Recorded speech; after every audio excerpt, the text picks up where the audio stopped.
Okay, now we open Action Node and import some 3D geometries.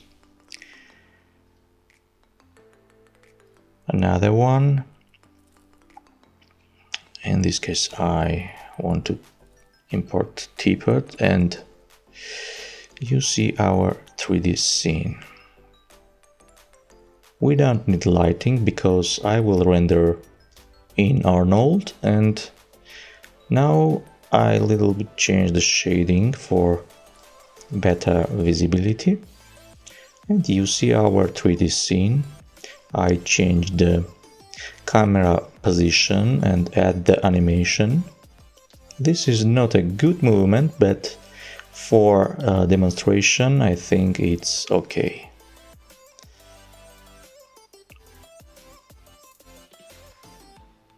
We have the camera movement. Now I change the teapot rotation, and our animation is ready.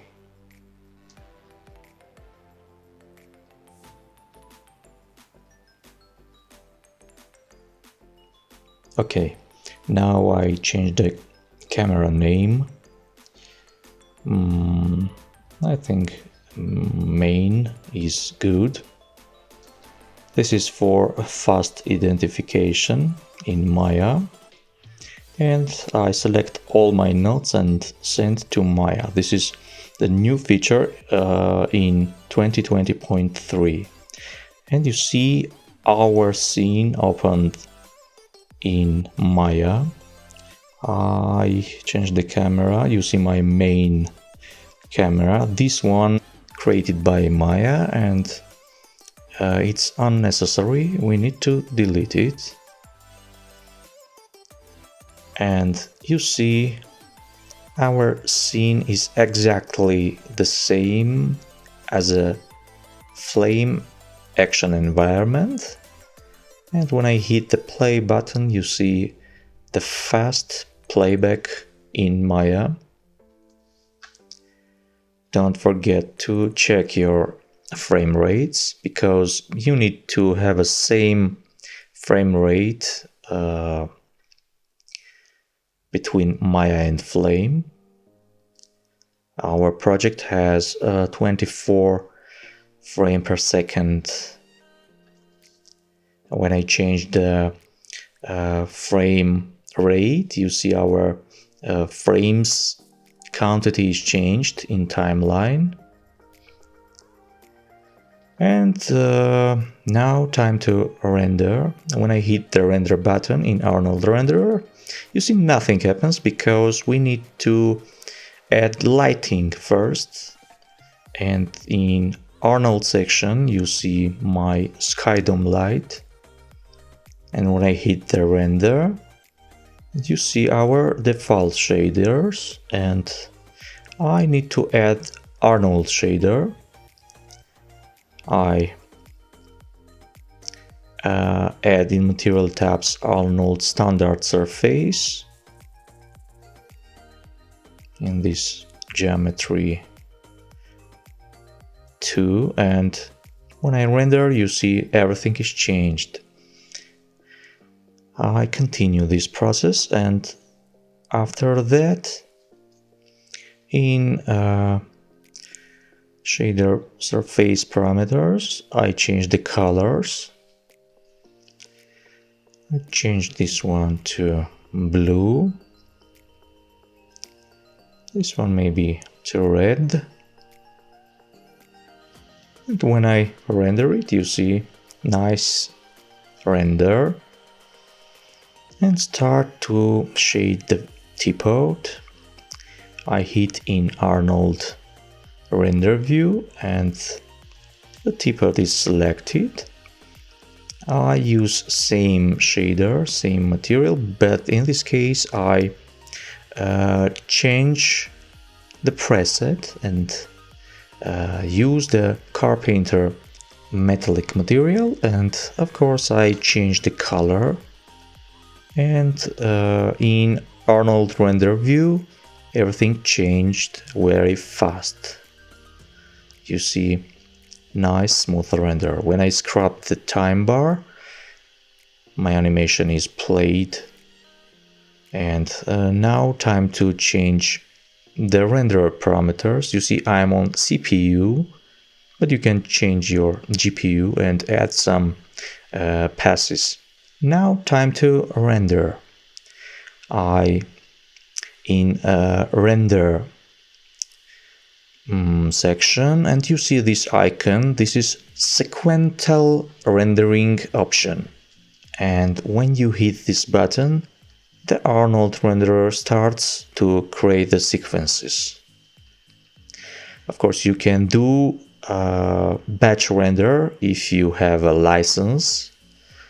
And now I import my sequences to Maya, and you see nice render. Of course, I change my color management to get the right colors. And time to compare these two outputs. One, the Arnold renderer flat image, and second, my 3D environment in action node. You see exactly the same result in movement, and when I zoom this image, you see a very nice, smooth, and of course high quality render. Now I want to show how you can use action environment passes. You see our flat image. When I change the hue or change the colors, everything changed, and I want to select only teapot, and in this case I add another output and isolate the teapot. I select the mate, and we have mate output in action node. I connect this mate to our color correction node, and when I change the hue, you see the color appears only in teapot, and very nice, very smooth result. When I set my gain to 0, you see the problems, and very fast you can solve this. Only you need to enable the hardware or software anti-aliasing, and of course everything is in real time. Okay, I turn off my hardware anti-aliasing, and in this case I want to add depth of field. Where is our node? Oh, okay. You see in action environment we have the zip depth option, and when you check this, select this option, you activate the Z depth output. I changed my camera clipping parameters to make this pass more visible. You see our Z information. I connect my flat image and activate the Z depth. And in this node, when I change my focus plan, you see it works. Okay, another interesting thing. In this case, I use UV option. I add the text to our 2D scene. I type Arnold, and I think this text will add on teapot. I change the font. This one is more interesting, and I add another action node and two outputs. The first one I connect to my Arnold render, second one to my text. I add another one, another media input. Oh, sorry, I did something wrong. I need to connect my render to background, and this one I connect my UV output. Okay, everything is good. I delete these unnecessary nodes. Don't forget to connect mate input, and in map section you can find UV map node, and when I scrap my time bar, you see the text is projected in our 3D scene. I add the transform node and start to change the start to scale the text image, and you see in our 2D image we have the 3D effect. Of course, you need to change the UV path quality, and for that I activate the accumulation all button, and when I add my software anti-aliasing, my UV output quality is increased. Okay, now I select my geometry, my teapot, and change the UV parameters. And when I change my UV mapping parameters, you see how the effect works. When I scrap, our text is projected right in our teapot. Of course, you can do this operation in all your geometries,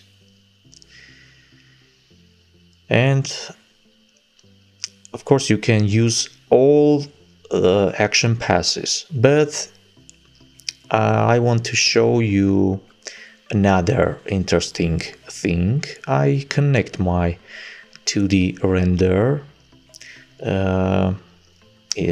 to my action node and project this 2D in our scene. I use diffuse map. Of course, you can use the projector node, but in this case I change the diffuse mapping parameter to projection, and this is fantastic. Very nice projection. And when I add the light, we get interesting combination. The light is working in our 3D scene, and this kind of technique gives us more creative ways to get an interesting stuff.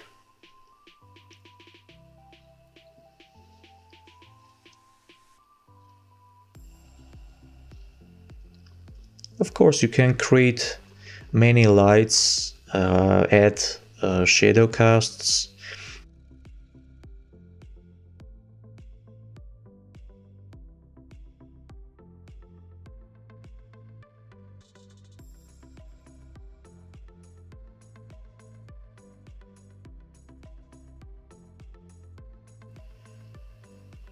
I duplicate, change the position, and where is my light? Okay. Change the position and change the color, maybe in red.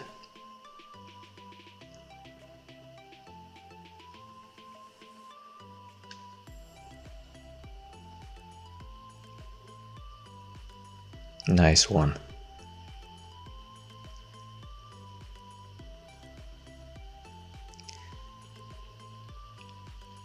Okay, I delete this node and start to add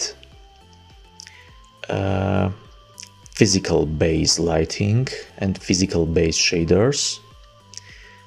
In this PBS map, I of course do the same operation.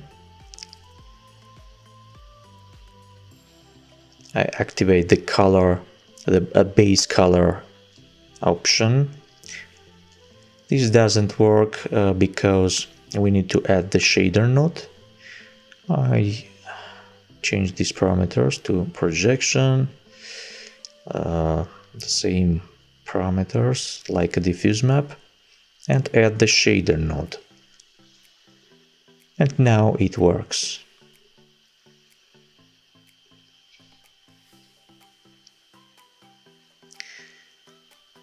I can change my roughness, my metallic, and subsurface parameters. I can add the IBL image-based lighting and use one of these HDRI images, and you see how it works. Very nice.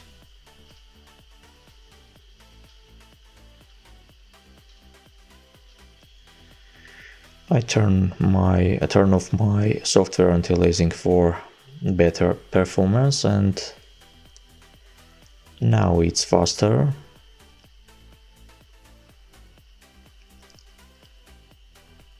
Of course, you can use your own HDRI images and get your own result.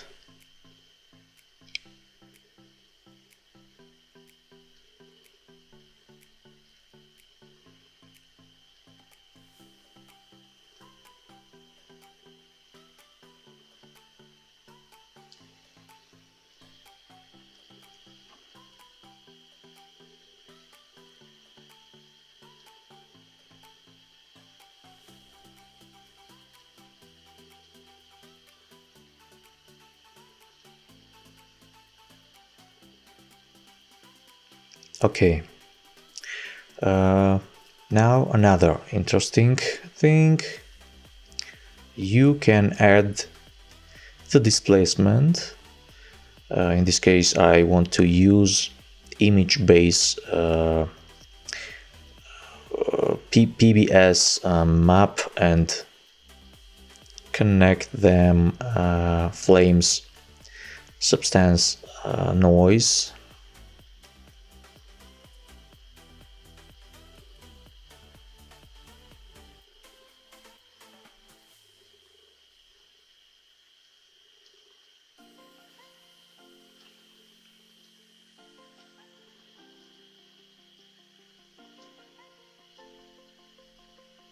Okay, and change my parameters to height.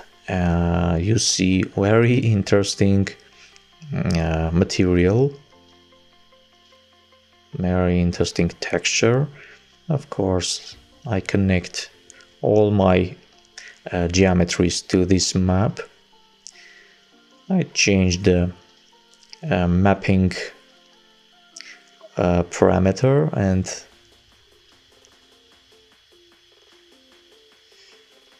I think this one is very good.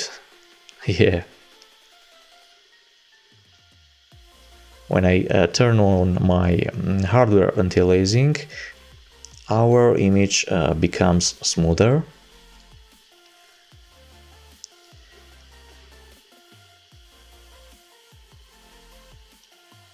Okay, when I change the softness, we get interesting material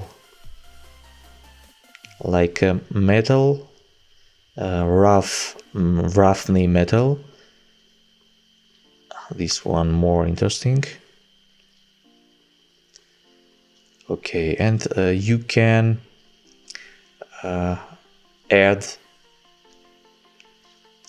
shader, in this case ambient occlusion, and you see our image became more realistic. You can play with these parameters and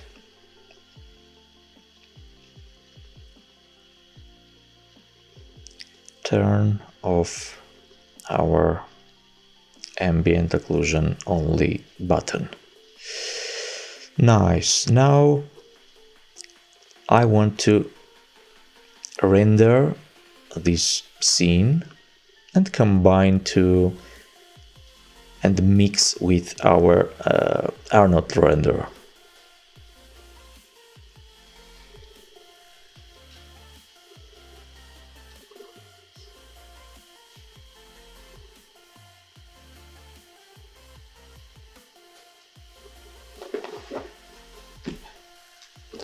Okay, the first compare these two renders.